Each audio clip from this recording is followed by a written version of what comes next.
बरायबाय रायजोफोर फिन खेबसे बयखौबो चेनेलावहाय जायफ्रा मोजां मोनो एसेब्लाबो नायलांदोलाय आरोना। थ' आङो बानायनो गोसो गैयामोन, एसे दावराव माने बाहेरावहाय गथ'फोरा एसे खेला गेलेगासिनो, बिराद दावराव मार्बल गेलेगासिनो। स' बिनिखायनो आङो भिडिअखौ बानायनो गोसो गैयामोन, रुमावनो बानायनाय जायो। आउटआवबो एसे माने बिराद प्रब्लेम, जानला मोनला भिडिअसफोर साफायथिंलाबायनो हाया, एसे उसुबिदा। बेनिखायनो आङो रुमावनो थानानै भिडिअखौ लाबोबाय थानाय जादों आरोना। थ' गुबुन जायगायाव थानायनि खोथा दा जियानो हक रायजोफोर, जोंहा एसएससिनि गोबां दिन सिगांनिफ्रायनो आपडेट्सफोर आंबो होबोबाय थादोंमोन। दा जोङो नुनो मोनदों फाइनेलि माखासे डिस्ट्रिक्टआवहाय बेबायदि जोङो माने फोसावनाय फैसाखौ सोसिगोन। थ' बेबायदि फोसावनायखौ जोङो नुनो मोनदों। दा जोंनियावथ' इलेक्सन फैगासिनो दङ।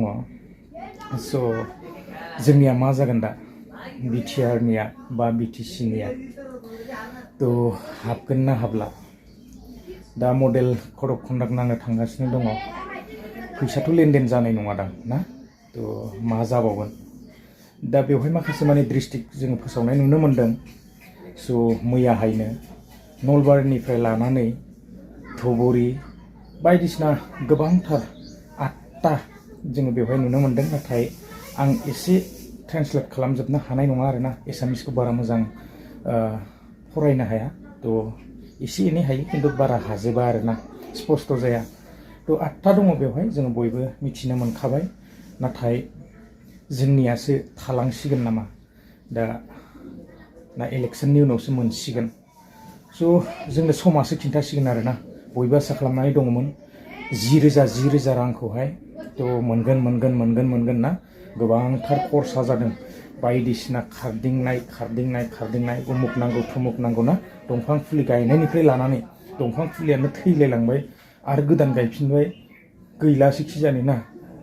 दा माथो बुंबावनो आरो, जियानो हक फैसाखौ बयबो मोनगोन, जोङो समा खिन्थालांगोन। दा माखासे माने डिस्ट्रिक्टआवहाय 22 तारिखनिफ्राय बेबायदिनो हाबजेनसिगोन, नलबारि साइडनिफ्राय हाबगोन जानांगौ आरोना। थ' बिदिब्ला आङो गोलाव खालामा, आपडेट्सआ बेखिनियानोमोन। 10,000 रांखौ मोनजेनसिगोन आरोना। थ' नेनोसै मा जायो जोंनियाहाय ना। थ' बिदिब्ला आङो गोलाव खालामा, भिडिअआ बेसेखिनियानोमोन। नेक्स्ट भिडिअआवहाय लोगो मोनगोन। गोजोन्थों, बाय बाय।